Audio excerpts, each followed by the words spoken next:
Hello everyone, welcome back to my channel Faruk study centre. আশা করছি আপনারা ভালো আছেন। এই মুহূর্তে 2025 সালের উচ্চ মাধ্যমিকের অর্থাৎ ক্লাস 12-এর বাংলা পরীক্ষা সমাপ্ত হলো। বাংলা পরীক্ষার প্রশ্নপত্রে কী এসেছিল তা আমরা আজকের এই প্রশ্নপত্রের উত্তর সহ জেনে নিব। সঠিক উত্তর 100% বলা হবে। ক্লাসটি দেখতে থাকুন, না টেনে আজকের প্রশ্নের সমস্ত উত্তর মিলিয়ে নিন। দেখতে পাচ্ছেন নির্দেশাবলী এই পেজে রয়েছে। পরের পেজে আমরা দেখে নেব কী প্রশ্ন এসেছে।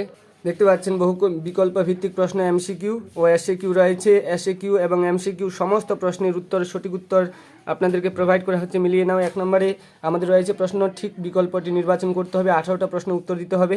তো দেখে নাও একের এক দাগে কী এসেছিল। টাকাটা কোনো ড্যাশ দিয়ে আসতে হবে। কোথায় দিয়ে আসতে হবে? স্কুলে, কলেজে, দোকানে নাকি রিলিফ ফান্ডে? তো এখানে সঠিক উত্তর রিলিফ ফান্ডে সঠিক উত্তর। ওকে, তারপরে রিলিফ ফান্ডে সঠিক উত্তর, রিলিফ ফান্ডে মিলিয়ে নেবে। তারপর 2 নম্বর দাগে বলা হচ্ছে মৃত্যুঞ্জয় কোথায় এসে বসলো। মৃত্যুঞ্জয় কোথায় এসে বসলো? ঘরে নাকি দোকানে নাকি বারান্দায় নাকি উঠানে? তো এখানে কুঠুর, তো এখানে ঘরে দিয়েছে অপশন, সঠিক উত্তর এ অর্থাৎ ঘরে। তারপরে ভাত দেহে শক্তি পেলে উৎসব কি খুঁজে বের করবে? বাধাটা নাকি সুন্দর কৌটাটা নাকি মিষ্টির ভাড়া নাকি ছোট খোকাকে? তো সঠিক উত্তর এ অর্থাৎ বাধাটা। ওকে, এরপর বুড়িকে হরিবোল বলতে শুনেছিল ভট্টাচার্য মশাই নাকি নরকি নাপিত? তো সঠিক উত্তর বি নরকি নাপিত। মিলিয়ে নাও, নরকি নাপিত সঠিক উত্তর। 5 নম্বর থেকে বলা হচ্ছে ড্যাশ এতক্ষণে মুখ খুলে বসলো বুড়িমা তুমি মরনি? কে বলেছিল কে? চৌকিদার বলেছিল। সঠিক উত্তর সি চৌকিদার। ওকে, চৌকিদার সঠিক উত্তর। তারপরে 6 নম্বর থেকে বলা হয়েছে সত্য কঠিন বলে কবি তাকে অর্থাৎ কাকে এখানে কি করেছিলেন? ভালোবেসেছিলেন নাকি এড়িয়ে গিয়েছিলেন নাকি ভয় পেয়েছিলেন নাকি মেনে নিতে পারেনি? তো সঠিক উত্তর কিন্তু সত্যি, যেটা সত্য কঠিন বলে কবি তাকে ভালোবেসেছিলেন, সত্য বলে ভালোবেসেছিলেন। ওকে, পরের পেজে কী আছে দেখে নাও। 7 নম্বর দাগে কিসের মতো লাল আগুন? কৃষ্ণচূড়ার মতো নাকি মোরগ ফুলের মতো? তো সঠিক উত্তর বি মোরগ ফুলের মতো সঠিক উত্তর। মোরগ ফুলের মতো কিন্তু লাল আগুন ছিল। তারপরে আমার ক্লান্তি 8 নম্বর দাগে বলা হচ্ছে আমার ক্লান্তির উপরে ঝরুক। কি ঝরার কথা বলা হয়েছে? বৃষ্টি নাকি ফুলের পাপড়ি নাকি মায়ের স্নেহ? তো এখানে মহুয়া ফুল সঠিক উত্তর। D is the right answer, D সঠিক উত্তর। তারপরে গাছগুলো বসাও কোথায় বসাতে হবে? মাঠে নাকি জঙ্গলে নাকি বাগানে নাকি ছাদে? তো সঠিক উত্তর কিন্তু সি বাগানে। তারপরে অথবা প্রশ্ন ছিল তোমাদের, এখানে তোমরা বেঁচে গেছো, প্রশ্ন ঘুরিয়ে 2-1টা এসেছে। ওভারঅল প্রশ্ন কিন্তু মোটামুটি মডারেট ছিল। তো কার কেমন হয়েছে মিলিয়ে নাও। নিহত ভাইয়ের শবদেহ কবির মনে জাগিয়েছিল বেদনা নাকি সহানুভূতি নাকি আত্মগ্লানি নাকি ক্রোধ? তো এখানে সঠিক উত্তর কিন্তু ক্রোধ। ওকে, সঠিক উত্তর ক্রোধ। পরের পেজে দেখে নিব। 11 নম্বর দাগে বলেছে অভিনয় ভঙ্গির বহুল ব্যবহার আছে। কোন অভিনয়ের কথা বলা হয়েছে? কাবুরি থিয়েটার নাকি গ্রিক নাটক নাকি সংস্কৃত নাটক নাকি যাত্রা? তো এ সঠিক উত্তর কাবুকি থিয়েটার। ওকে, কাবুকি থিয়েটার। তারপরে 12 নম্বর দাগে বলা হচ্ছে রজনীকান্ত চট্টোপাধ্যায় থিয়েটার আসার আগে চাকরি করতেন পোস্ট অফিসে নাকি পুলিশে নাকি কলেজে নাকি জাহাজে? তো সঠিক উত্তর বি পুলিশে। ওকে, পুলিশে।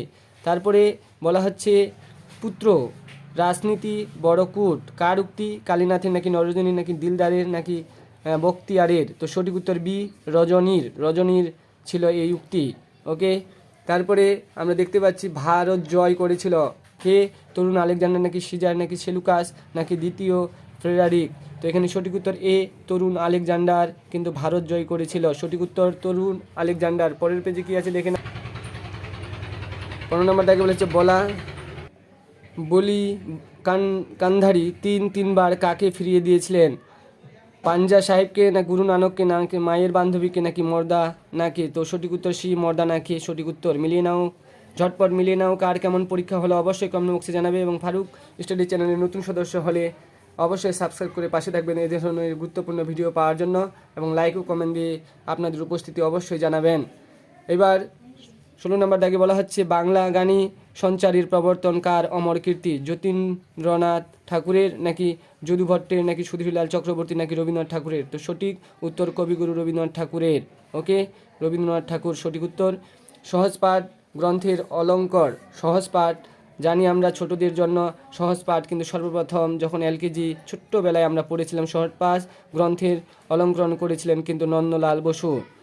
এই প্রশ্ন কিন্তু চাকরির পরীক্ষায় কিন্তু প্রাইমারি পরীক্ষাতে এসেছিল 2014 সালে। তো অবশ্যই সবার জন্য এই ক্লাসটি শুধু 12 পরীক্ষা দিলে এমন নয়। তারপরে নেক্সট প্রশ্নে বলা হচ্ছে বাঞ্ছারামের বাগান চলচ্চিত্রের নির্মাতা কে ছিলেন? সত্যজিৎ রায় নাকি মৃণাল সেন নাকি ঋত্বিক ঘটক নাকি তপন সিংহ? তো সির সঠিক উত্তর তপন সিংহ। পরের পেজে কী ছিল দেখে নাও। ইনস্টিটিউট অফ নিউক্লিয়ার ফিজিক্স 1948 গড়ে উঠে যার প্রতিষ্ঠায় তিনি হলেন কে? জগদীশ নাকি প্রফুল্ল নাকি নীলরতন নাকি মেঘনাথ সাহা? তো সঠিক উত্তর সি মেঘনাথ সাহা। অথবা প্রশ্ন ছিল মোহনবাগান ক্লাব গঠিত হয়, মোহনবাগান ক্লাব গঠিত হয় কবে হয়েছিল? 1897 নাকি 1889 নাকি 1893 নাকি 92? তো সঠিক উত্তর বি 1889 সঠিক উত্তর। তারপরে প্রশ্নে বলা হচ্ছে তুলনামূলক ভাষাবিজ্ঞানের সূত্রপাত করেছিলেন উইলিয়াম কেরি নাকি সুকুমার রায় নাকি সুনীতি কুমার চট্টোপাধ্যায় নাকি স্যার উইলিয়াম জোন্স? তো সি সঠিক উত্তর। ওকে, সি সঠিক উত্তর।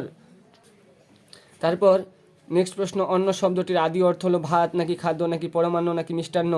তো অবশ্যই অন্ন শব্দটির অর্থ ভাত হবে না, পরমান্ন হবে না। আমি একজন ভূগোল শিক্ষক হয়ে বাংলা প্রশ্ন সমাধান করছি, তো প্রশ্নের যদি কোনো ভুল থেকে থাকে অবশ্যই তোমরা কমেন্ট বক্সে জানাবে। তো আশা করা যায় খাদ্য সঠিক উত্তর বি। তারপরে নেক্সট আমরা দেখে নিব কী বলা হচ্ছে, 2-এর অনধিক 20টি শব্দে প্রশ্নগুলি উত্তর দাও, বিকল্প প্রশ্ন লক্ষণীয়। তো 12 নম্বর 12টা প্রশ্নের উত্তর করতে হবে। প্রথমে আমরা 18টা করলাম, এরপর এগুলো হচ্ছে কি লিখতে হবে তোমাদের। মৃত্যুঞ্জয় আপিসে যায় না, মৃত্যুঞ্জয় কেন আপিসে যায় না দেখে নাও কি বলা হয়। এটা তোমাদের লিখতে হতো, মৃত্যুঞ্জয় অনাহারী ফুটপাতবাসীদের কথা চিন্তা করতে করতে প্রায় পাগলের মতো হয়ে গিয়েছিল। নিরন্ন পাগল মানুষের মতো আচরণ দেখতে দেখতে তাদের আচরণ দেখে অভ্যস্ত হয়ে উঠেছিল বলে সে আপিসে যায় না। ওকে, 2 নম্বর দাগে বলা হচ্ছে সে যেন কেমন হয়ে যাচ্ছিল। কার কথা বলা হয়েছে তার এমন হয়ে যায় কেন বা হয়ে যাওয়ার কারণ ছিল? এটা কি অবশ্যই ভাত গল্প থেকে এই অংশটি নেওয়া হয়েছে। ওকে, ভাত গল্প থেকে। তো এখানে লিখতে হতো উৎসব যখন এক রাতের দাঁড় হারিয়ে যাচ্ছিল তখন তিনি কিন্তু মানে যাওয়ার কারণ, অর্থাৎ যেমন কেমন হয়ে যাচ্ছিলেন এই অবস্থাটা তোমাদের লিখতে হতো, যে উৎসব যখন এক রাতের দাঁড় হারিয়ে যাচ্ছিল তখন এই ধরনের সিচুয়েশন তার কিন্তু তৈরি হয়েছিল। 3 নম্বর দাগে বলা হচ্ছে শাশুড়ির মাছ খাওয়া বুঝি ঘুচে যায়। শাশুড়ির মাছ খাওয়ার জন্য কোন কোন মাছের আয়োজন করা হয়েছিল? তো তোমাদের মাছগুলোর নাম লিখতে হতো বড় ইলিশ মাছ। ওকে, বড় ইলিশ মাছ, পাকা পোনর, পেটি, ডিম পোড়া, ট্যাংরা, চিতলের কোল, বড় ভেটকি মাছের, জগনি মাছের আয়োজন করা হয়েছিল। এই সমস্ত মাছগুলোর নাম তোমাদের কিন্তু লিখতে হতো। ওকে, তারপর অথবা দিয়ে যে প্রশ্নটি ছিল তোমাদের কী লেখা আছে, পৌষে বাদলা সম্পর্কে গ্রামের ডাক পুরুষের পুরনো বচন আছে। বচনটি কী ছিল? বচনটি দেখে নাও কী ছিল। বচনটি ছিল এমন, তোমাদের লিখতে হতো যে ডাক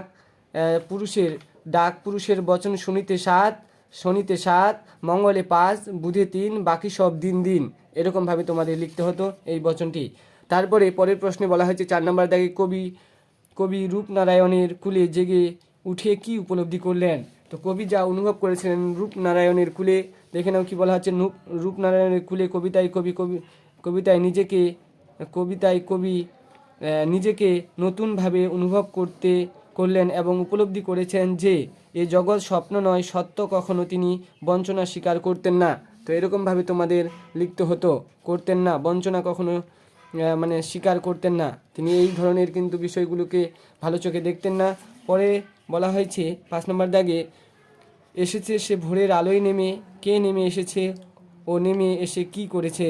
তো অবশ্যই তোমাদের এটি লিখতে হতো যে একটি সুন্দরী বাদামি হরিণ ভোরের আলোয় নেমে এসেছে এবং কচি বাতাবি লেবুর মতো সবুজ ঘাস ছিঁড়ে খাচ্ছে। ওকে, এরকমভাবে তোমাদের লিখতে হতো। কি বললাম? একটি সুন্দরী বাদামি হরিণ ভোরের আলোয় নেমে এসেছে এবং কবি বাতাবি লেবুর সাথে সবুজ ঘাস ছিঁড়ে খাচ্ছে। তারপর বলা হচ্ছে মেঘ মন্দির মহুয়ার দেশে কি দেখা যায়? তো মেঘ মন্দির মহুয়ার দেশে দেবদারুর দীর্ঘদিনের রহস্য এবং সমুদ্র স্রোতের দীর্ঘ শ্বাস ও মহুয়া বন, শিশিরে ভেজা সবুজ সকাল, অবসন্ন মানুষের শরীরে ধুলোর ময়তার জন্য কিন্তু এই বিষয়গুলি উঠে এসেছিল। তো এটা তোমাদের লিখতে হতো। ওকে, তারপর অথবা দিয়ে যে প্রশ্নটি ছিল কি ক্রন্দনরতা জননীর পাশে থাকতে না পারলে কবির আছে কি অর্থহীন? কবির কাছে কি অর্থহীন ছিল দেখে নাও। অথবা দিয়ে যে প্রশ্ন তোমার লিখতে হতো, বলা হয়েছে যে লেখালেখির, গান গাওয়া, ছবি আঁকি, মূল্যবোধ, ভালোবাসা এই বিষয় কবির কাছে অমূল্যহীন ছিল। তো মনে রাখবে, কবির কাছে লেখা, গান গাওয়া, আঁকা আঁকি, ছবি বা ভালোবাসা যে বিষয়গুলো রয়েছে সেগুলো কবির কাছে মূল্যহীন বা অর্থহীন ছিল। ওকে। 7 নম্বর দাগে বলা হয়েছে দুরন্ত অভাব থেকে এই জন্ম। এখানে কোন অভাবের কথা বলা হয়েছে? তো তোমাদের বিরাম নাটক থেকে এই অংশটি গৃহীত আছে, এই অংশটি বিরাম নাটক থেকে নেওয়া হয়েছে। তো তোমাদের লিখতে হতো যে বিরাম নাটক থেকে গৃহীত, ভালো স্টেজ নেই, আলোর অভাব, বিভিন্ন যন্ত্রতন্ত্রের যে অভাব ছিল সে বিষয়গুলি তোমাদের তুলে ধরতে হতো। তারপর 8 নম্বর থেকে বলা হয়েছে একটু ভালো লাগে না বাড়িতে, বক্তার ভালো না লাগার কারণ কি ছিল? তো ভালো না লাগার কারণ ছিল নানা রঙের রজনীর একা বাড়িতে থাকতে ভালো লাগে না, এবং তার আপনজন বলে কেউ নেই বা কেউ ছিল না, তাই তার ভালো লাগতো না। যেমন সঙ্গী সাথী কেউ নেই, তার বন্ধুবান্ধব কেউ ছিল না, অর্থাৎ তিনি নিঃসঙ্গ ব্যক্তি হিসাবে বসবাস করতেন বলে কবির ভালো লাগতো না। 9 নম্বর দাগে বলা হয়েছে পড়তে জানে এমন এক মজুরের প্রশ্ন। কবিতায় কোন কোন দেশের উল্লেখ আছে? তো কবিতায় যে দেশগুলির উল্লেখ আছে ভারত, চীন, স্পেন। ভারত, চীন, স্পেন। ওকে, দেখে নাও কি কি 9 নম্বর দাগে প্রশ্নটা আরেকবার দেখে নাও। কোথায় কোন কোন দেশের? তাহলে পড়তে জানি এমন এক মজুরির প্রশ্ন, কবিতায় কোন কোন দেশের কথা বলা হয়েছিল? তো যে দেশগুলির কথা বলা হয়েছিল সেগুলি হলো ভারত, চীন, স্পেন, বাইজেন্টাইন ইত্যাদি। এই দেশগুলি ভারত, চীন, স্পেন, বাইজেন্টাইন, এই দেশগুলির নাম কিন্তু তোমাদের লিখতে হতো। কি কি বললাম? ইন্ডিয়া, ওকে, চীন, তারপরে স্পেন এবং বাইজেন্টাইন, এই 4টি দেশের নাম তোমাদের উল্লেখ আছে, এই 4টি দেশের নাম লিখতে হতো। তারপরে 10 নম্বর থেকে ভাষা বিজ্ঞানের দিক থেকে আদর্শ অভিধানে প্রতিটি এন্ট্রি বা শব্দের 3 স্তর থাকে। এই 3টি স্তর কি কি ছিল? এই 3টি স্তর ছিল কিন্তু অব্যয়গত স্তর, বার্গান্যার্থগত স্তর এবং গঠনগত স্তর। ওকে, কি কি? অনুগত স্তর, বার্গান্যার্থ স্তর, গঠনগত স্তর, এই 3টি স্তর। তো ক্লাসটি ভালো লাগলে বন্ধুদের মাঝে বেশি বেশি করে শেয়ার করে দেবে, এবং যদি কোনো ভুল হয়ে থাকে তো অবশ্যই কমেন্ট বক্সে জানাবেন। সঠিক উত্তর 100% দেওয়ার চেষ্টা করা হলো তোমাদেরকে। তারপরে ব্যাকরণ থেকে কি প্রশ্ন ছিল দেখে নাও, যে প্রত্যয় কাকে বলে ও কয় প্রকার। খুব সহজ প্রশ্ন দিয়েছে তোমাদের, সংজ্ঞাটা এরকমভাবে লিখতে হতো যে ধাতু বা শব্দের পরে যে সমস্ত বর্ণ বর্ণ সমষ্টি যুক্ত হয়ে নতুন শব্দ গঠন করে সেগুলিকে প্রত্যয় বলা হয়। প্রয়োগ হিসেবে তোমরা দিতে নাং যোগ, এখানে যুক্ত লিখবে নাং যুক্ত সন, অর্থাৎ নাচন। ওকে, প্রত্যয় 2 প্রকার, যথা কৃত প্রত্যয় এবং তদ্ধিত প্রত্যয়। ওকে, কৃত প্রত্যয় এবং তদ্ধিত প্রত্যয়। পরের প্রশ্ন কি ছিল দেখে নাও, প্রত্যয় কাকে বলে? অবশ্যই তোমাদের এটা বলা হলো। এবার 12 নম্বর দাগে বলা হচ্ছে ন্যূনতম শব্দজোড় বলতে কি বোঝায়? ন্যূনতম শব্দজোড় পয়েন্ট করে লিখতে হতে তোমাদের, যখন কোনো শব্দের মধ্যে একজনের 2 শব্দের ন্যূনতম পার্থক্য বা তারতম্য থাকে তাকে ন্যূনতম শব্দজোড় বলে। যেমন তালা লিখে থালা। তো এই ছিল তোমাদের কিন্তু প্রশ্ন। ওকে, তোমাদের 18টা এমসিকিউ এবং 12টা এসিকিউ প্রশ্নের সঠিক উত্তর তোমাদের সামনে তুলে ধরা হলো। ক্লাসটি ভালো লাগলে বন্ধুদের মাঝে অবশ্যই বেশি বেশি করে শেয়ার করে দেবে, এবং ফারুক স্টাডি চ্যানেলে নতুন সদস্য হলে অবশ্যই চ্যানেলটিকে সাবস্ক্রাইব করে পাশে থাকবেন। এরপর তোমরা দেখে নাও কি কি 5 নম্বরের প্রশ্ন এসেছিলো। এবারে 5 নম্বরের প্রশ্নগুলো বর্ণনামূলক, 150টি শব্দের মধ্যে লিখতে হবে, 150 থেকে 60 বা 40-এর মধ্যে, তার বেশি লিখলে কিন্তু নম্বর কাটা যায়। তো মৃত্যুঞ্জয় দেখে নাও, মৃত্যুঞ্জয় 5 নম্বরের এক খুব সুন্দর প্রশ্ন, ভাঙ্গা প্রশ্ন এসেছিল। দেখে নাও কী কী প্রশ্ন এসেছিল, 5-এর রচনা কী কী এসেছিল তাও আপনাদেরকে দেখানোর চেষ্টা করছি। 5-এর প্রশ্নগুলো মিলিয়ে নাও কী কী এসেছিল। যারা আগামী 2026-এ পরীক্ষা দেবে তারা প্রশ্নগুলো অবশ্যই মিলিয়ে নাও, কী কী প্রশ্ন আসলো আজকের পরীক্ষায় এবং আগামী দিনে কী কী আসতে পারে তার একটা কিন্তু তোমরা ধারণা পাবে এই প্রশ্নপত্র দেখে। তো যারা পরীক্ষা দিলে অবশ্যই দেখে নেবে। দেখা কত সুন্দর প্রবন্ধ রচনা বাংলার উৎসব সম্পর্কে এসেছিল, সুন্দর প্রশ্ন কী কী এসেছিল এক ঝলকে দেখে নাও আজকের এই প্রশ্নপত্রটি। এইমাত্র ছাত্রছাত্রীদের পরীক্ষা দিয়ে আসলো, পরীক্ষা খুব ভালো হয়েছে। ওভারঅল প্রশ্নপত্র কিছু কিছু প্রশ্ন ঘুরিয়ে ফিরিয়ে দিয়েছে, সেগুলো একটু 2-3 জন ভালো করে করতে পারেনি। তারপর মহাশ্বেতা দেবী খুব সুন্দর এবং অতিরিক্ত পয়েন্ট দিয়ে ফেলেছে। দেখো, জন্ম, পিতা, মাতা, শিক্ষা, বিবাহ, সন্তান, কর্মজীবন, সাহিত্য কৃতি, আরও কত কি রয়েছে দেখে নাও। তার মেঘমশাই, আদিবাসী, বিশেষত শবর, জীবন বসান 2016 সালে 8ই জুলাই কিন্তু মহাশ্বেতা দেবী পরলোক গমন করেছিলেন। তো অনেক অঢেল কিন্তু পয়েন্ট দিয়ে ফেলেছেন। তো আজকের এই প্রশ্ন ছিল তোমাদের আগামী 26 সালে যারা উচ্চ মাধ্যমিক পরীক্ষা দেবে তারা কিন্তু প্রশ্নটা অবশ্যই দেখবে। কিন্তু দেখো অতিরিক্ত পয়েন্ট দিয়েছে, এই পয়েন্টগুলোর উপর বেস করে কিন্তু রচনাটি লিখতে হবে। তুমি যদি এর বাইরে মহাশ্বেতা দেবীর সম্পর্কে লিখো তাহলে কিন্তু নাম্বার পাবে না। যা পয়েন্ট দিয়েছে তাই লিখতে হতো, এই পয়েন্টের উপর বেস করে তোমাদের 5-7 লাইন করে লিখতে হতো। তো এই ছিল আজকের 2025 সালের উচ্চ মাধ্যমিকের ক্লাস 12-এর প্রশ্নপত্র। ক্লাসটি ভালো লাগলে বন্ধুদের মাঝে বেশি বেশি করে শেয়ার করবেন এবং ফারুক স্টাডি চ্যানেলে নতুন সদস্য হলে চ্যানেলটি সাবস্ক্রাইব করে পাশে থাকবেন এবং ক্লাসটি বন্ধুদের মাঝে পুরো ওয়েস্ট বেঙ্গলে ছড়িয়ে দিন, যেন সবার মাঝে ফারুক স্টাডি চ্যানেলটি পৌঁছে যায়। Thank you for watching. দেখা হচ্ছে পরের ভিডিওতে।